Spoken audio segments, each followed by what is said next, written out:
Parce que l'Afrique, aujourd'hui, a des problèmes pour se nourrir. Dans un contexte où, en Ukraine et en Inde, pratiquement, ils ont arrêté les exportations de céréales, on voit que l'Afrique qui importe beaucoup de céréales, notamment le riz, le blé, souffre. Donc il faut que l'Afrique puisse être autosuffisante. Et pour cela aussi, il faudrait qu'on développe l'irrigation. Oui. Et aujourd'hui, j'aime bien cette comparaison avec la Chine. Aujourd'hui, la Chine exploite, disons, irrigue pratiquement 41% de ses terres. Alors qu'à l'Afrique, si on prend l'Afrique subsaharienne, au total, on est à 5%. Le bassin du fleuve Congo, il y a 100 000 milliards de mètres cubes qui sont rejetés en mer. Parce qu'il n'y a pas de barrage, il n'y a pas de... Et alors que si on faisait des barrages sur le bassin du fleuve Congo, on pourrait fournir 125 gigawatts, on pourrait créer 125 gigawatts d'énergie. Ce qui correspond à 25% de la consommation totale en Afrique. Aujourd'hui, nous sommes à l'ère des objectifs de développement durable. On est à 6 ans de l'objectif de 2030. Et l'un des objectifs principaux que l'ONU s'est fixé pour 2030, c'est de faire en sorte que les populations aient accès à l'eau.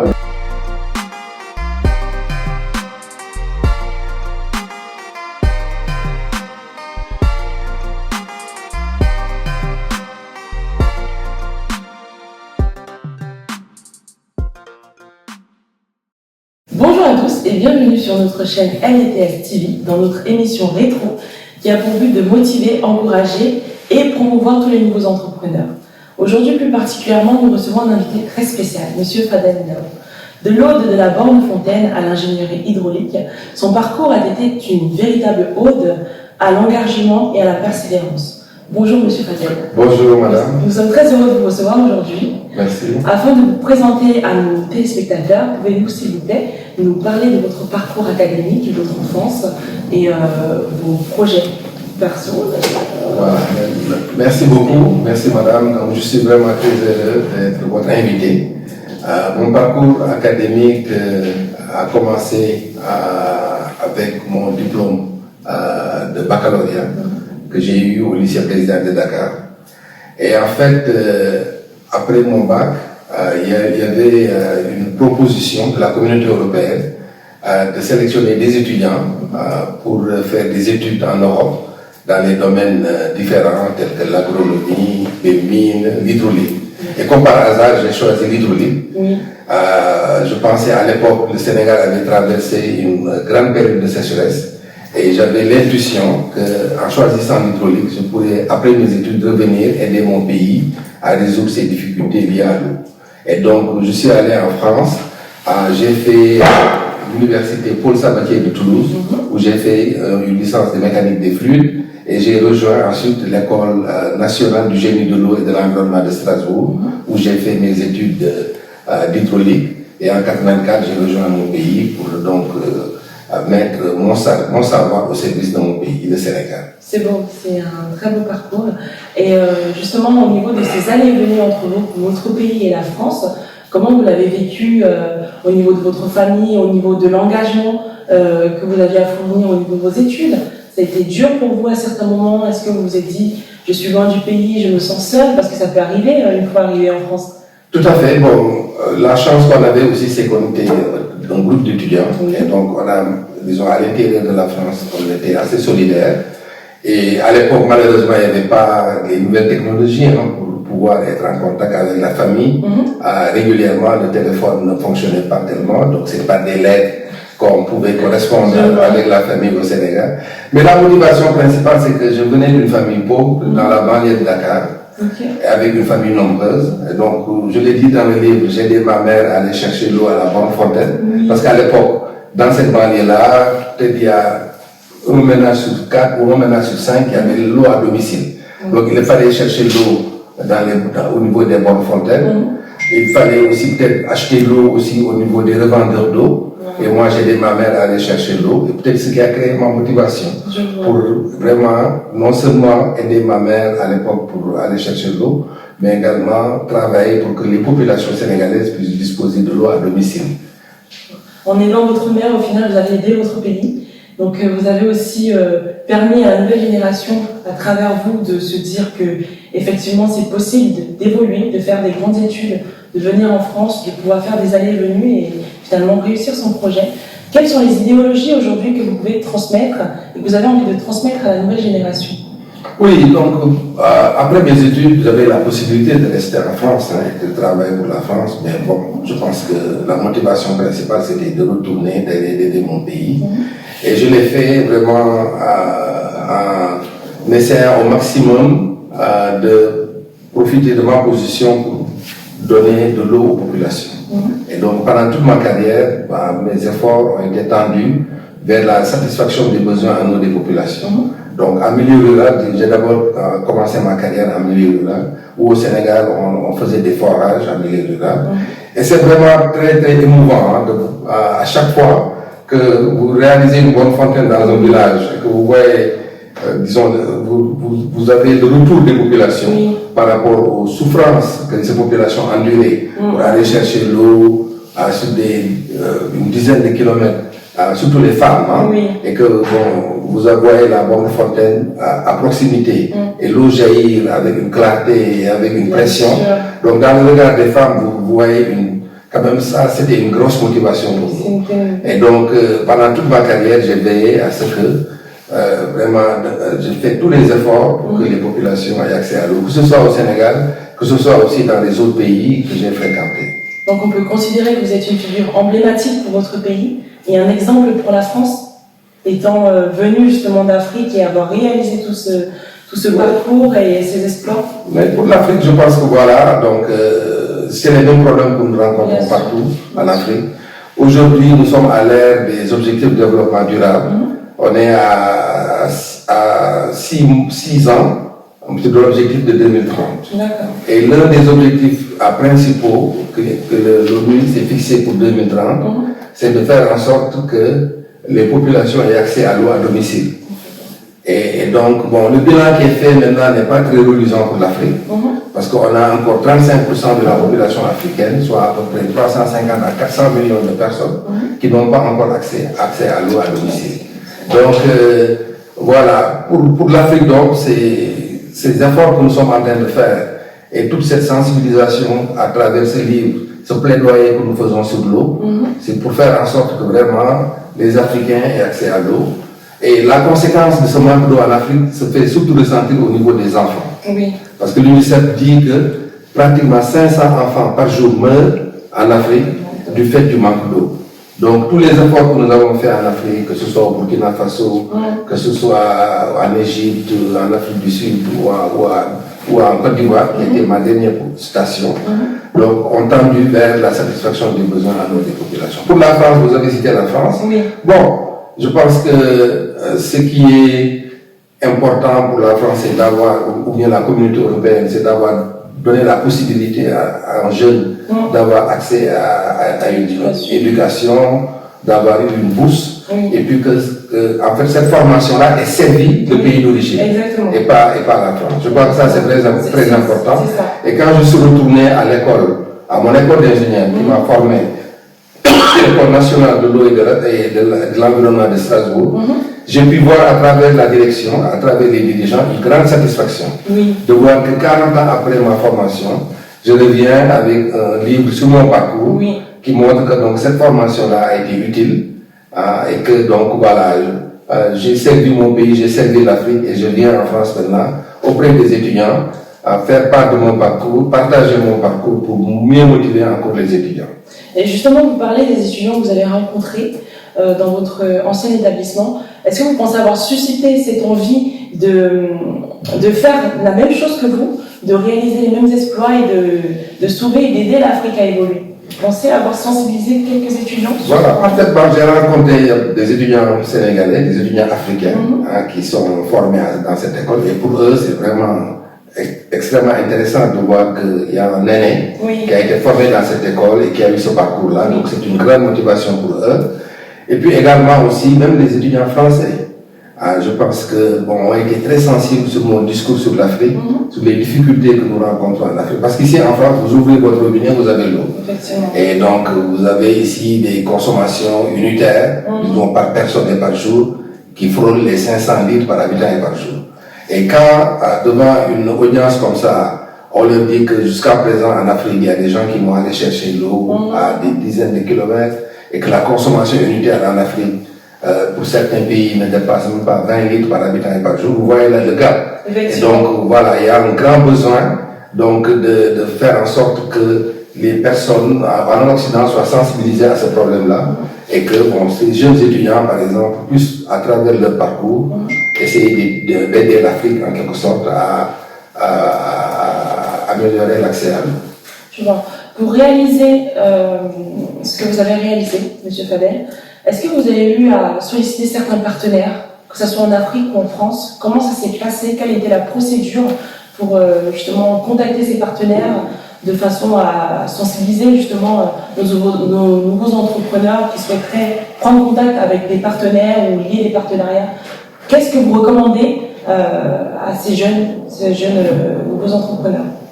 Voilà, écoutez, d'abord il faut qu'on compte sur nous-mêmes. Oui. Je crois que ça c'est vraiment important.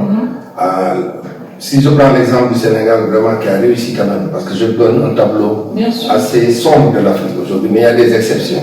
Et l'une de ces exceptions-là, c'est le Sénégal quand même, où grâce aux réformes, grâce à la volonté politique, les réformes qui ont été mises en œuvre aussi bien en milieu urbain qu'en milieu rural, aujourd'hui on a des taux d'accès à l'eau à domicile qui sont vraiment importants au Sénégal. On a 90%, d'après les dernières statistiques, 90% de la population urbaine a accès à l'eau à domicile et 54% des populations rurales ont également accès à l'eau à domicile. Et donc ça c'est quand même un résultat important que le Sénégal a pu obtenir grâce à presque une trentaine d'années de réformes. Et quand je parle de réformes, je dis une planification sur le secteur et puis également des financements qui ont été mobilisés par l'État aussi à travers donc, son budget propre. Donc il faut compter sur nous-mêmes d'abord et à travers aussi les financements des partenaires internationaux tels que la Banque mondiale, l'Agence française de développement, la Banque européenne d'investissement. Donc beaucoup de partenaires se sont vraiment joints au programme que le Sénégal a défini pour accompagner le pays à réaliser des ouvrages et à atteindre ces objectifs dont j'ai parlé. Pour les entrepreneurs, donc, la possibilité c'est de participer à la réalisation des travaux. Et donc ça, en Afrique, c'est très très important. On a des objectifs, on a des financements qui sont mobilisés. Et donc, je pense que les jeunes et les entrepreneurs peuvent créer des entreprises, par exemple, pour participer à la réalisation des travaux. Et puis également, ce qui est également une nouvelle modalité de financement, c'est ce qu'on appelle les partenariats publics-privés. Et donc, on ne peut pas compter seulement sur le budget de l'État, on ne peut pas seulement compter sur le concours des partenaires, tels que la Banque mondiale, ceux que j'ai cités tout à l'heure, mais il faut aussi des financements privés. Et donc, la diaspora africaine peut beaucoup contribuer à travers des partenariats publics-privés pour vraiment financer les investissements nécessaires pour atteindre nos objectifs.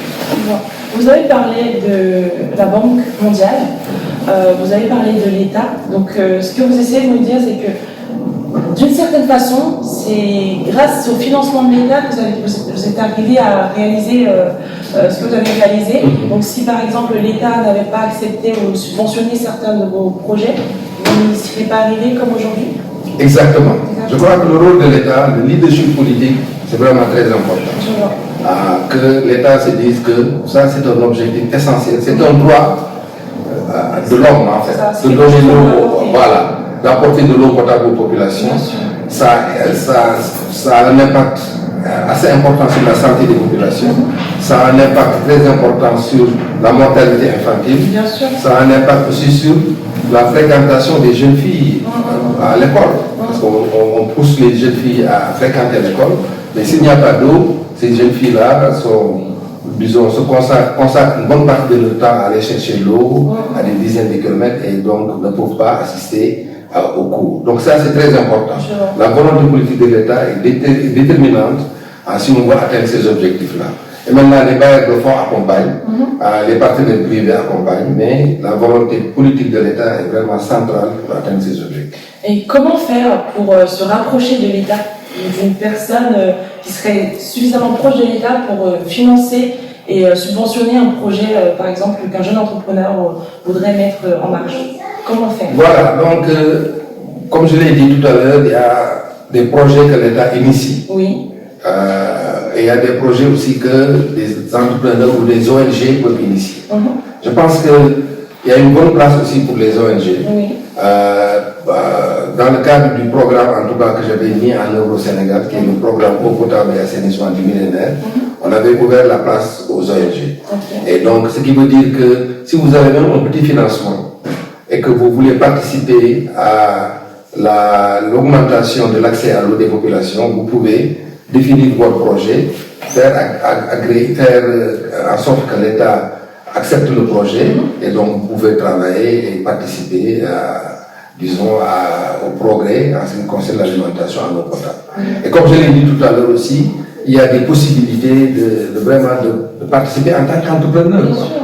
Si vous êtes un jeune ingénieur, vous créez votre entreprise de travaux, ou bien votre entreprise d'ingénierie. Beaucoup de jeunes ont créé des entreprises d'ingénierie parce qu'il faut des ingénieurs pour faire les calculs, pour déterminer vraiment les emplacements des ouvrages et également pour faire le suivi des travaux. Donc il y a une place vraiment pour les jeunes entrepreneurs dans cette volonté de donner de l'eau à toute la population. Ayant collaboré avec l'État, aujourd'hui, est-ce que vous vous considérez d'une certaine façon étant comme un homme politicien ou plus comme un ingénieur ou alors un écrivain? Voilà, chacun a sa place. Voilà, je pense que les politiciens ont leur place et les ingénieurs ont leur place. L'essentiel, c'est de créer une bonne synergie. Oui. Parce que les politiciens, comme j'ai dit, c'est eux qui donnent vraiment la tendance, qui ont l'ambition et qui ont également la possibilité de mobiliser les financements.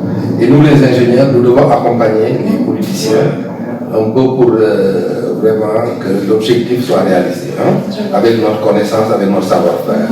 Mais il est certain aussi que on a un rôle de plaidoyer aussi. Et donc, si vous parlez du livre, c'est qu'en tant qu'écrivain aussi, nous, en tant qu'ingénieurs et en tant qu'écrivain, nous participons aussi à renforcer le plaidoyer pour l'accès à l'eau et pour que les enjeux de l'Afrique, en ce qui concerne l'eau, puissent être pris en compte dans les politiques publiques. Je vois. Donc, le message de votre livre, en soi, ça serait de sensibiliser la population au manque d'eau en Afrique, sensibiliser la diaspora à l'impact qu'elle pourrait avoir en Afrique, et sensibiliser aussi plus particulièrement la nouvelle génération, parce que c'est la nouvelle génération de demain qui pourra justement effacer toutes les failles qui sont présentes aujourd'hui. Quel est le message que vous souhaitez laisser à nos entrepreneurs qui nous regardent, à nos téléspectateurs? Quel est le mot de la fin pour vous? Voilà, en fait, s'il y a un message à passer, disons que je tire à peu près 3 messages principaux de ce livre-là.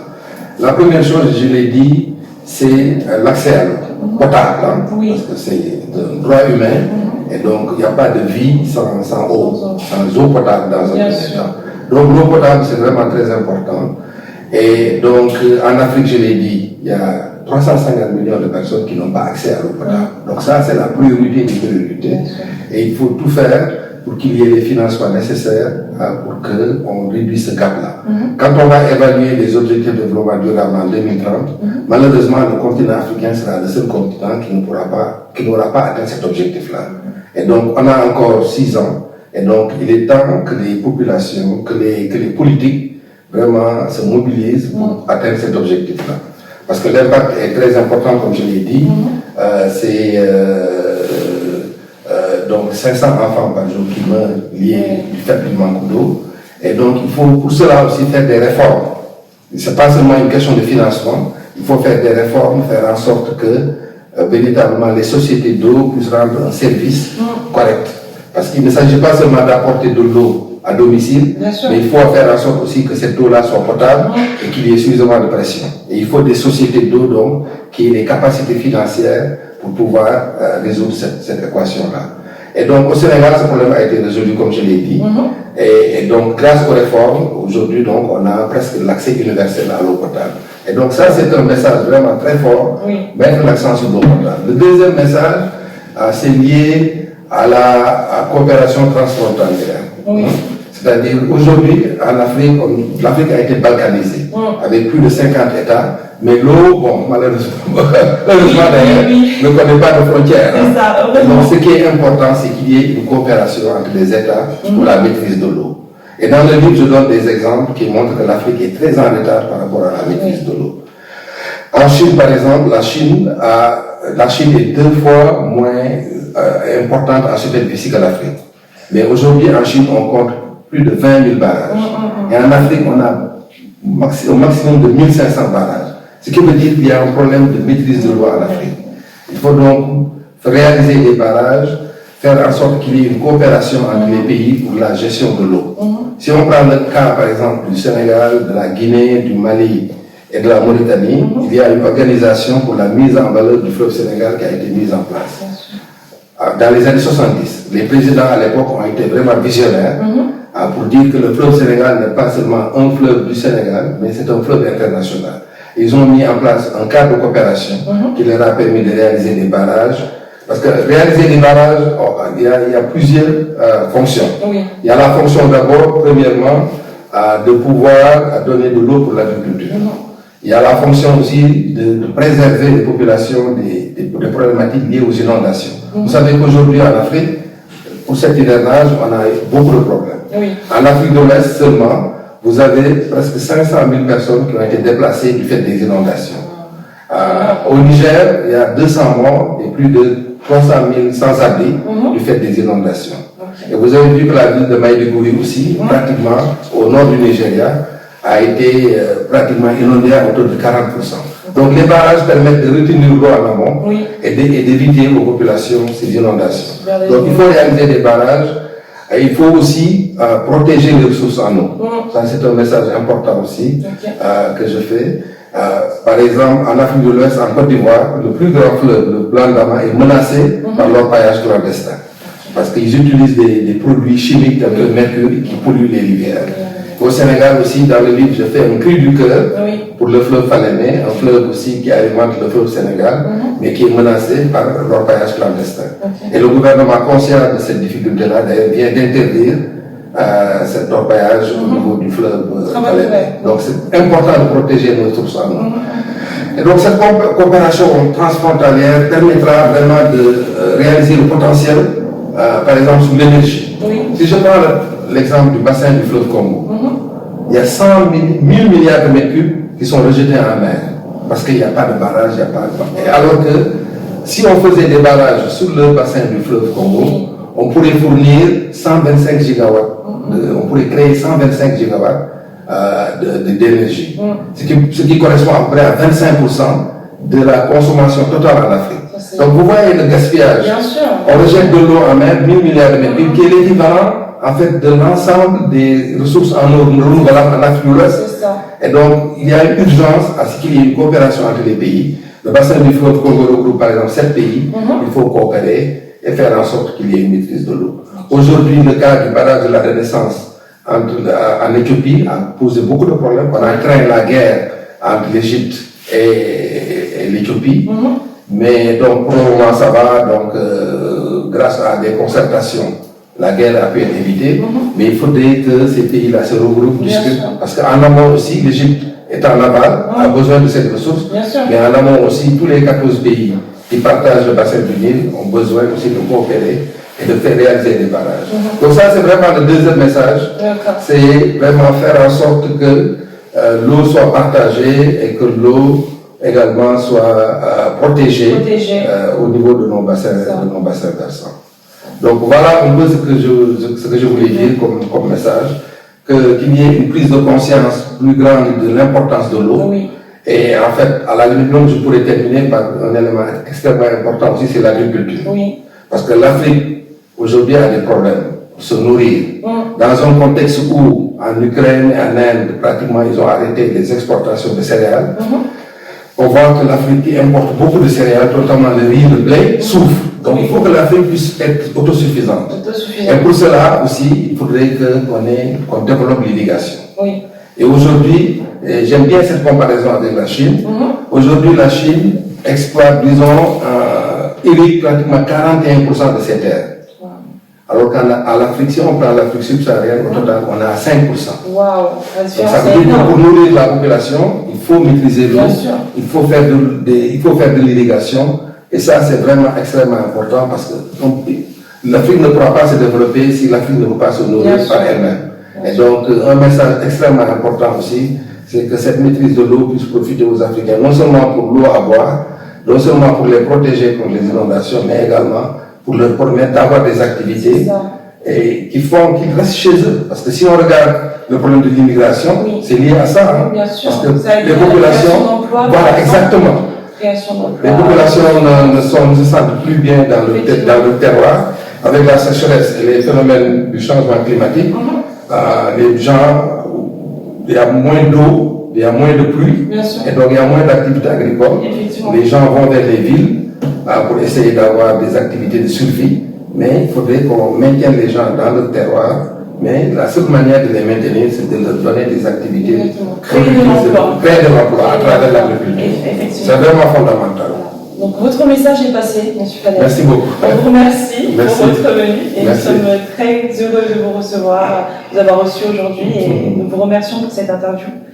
Voilà. Merci de m'avoir invité en tout cas. Je suis très heureux de pouvoir continuer cette discussion, cette collaboration. Avec plaisir. Merci. Merci, monsieur. Alors, merci, M. Fadel, d'être venu aujourd'hui pour notre émission. Nous vous souhaitons une très bonne soirée et nous vous remercions de nous avoir écoutés. À très bientôt.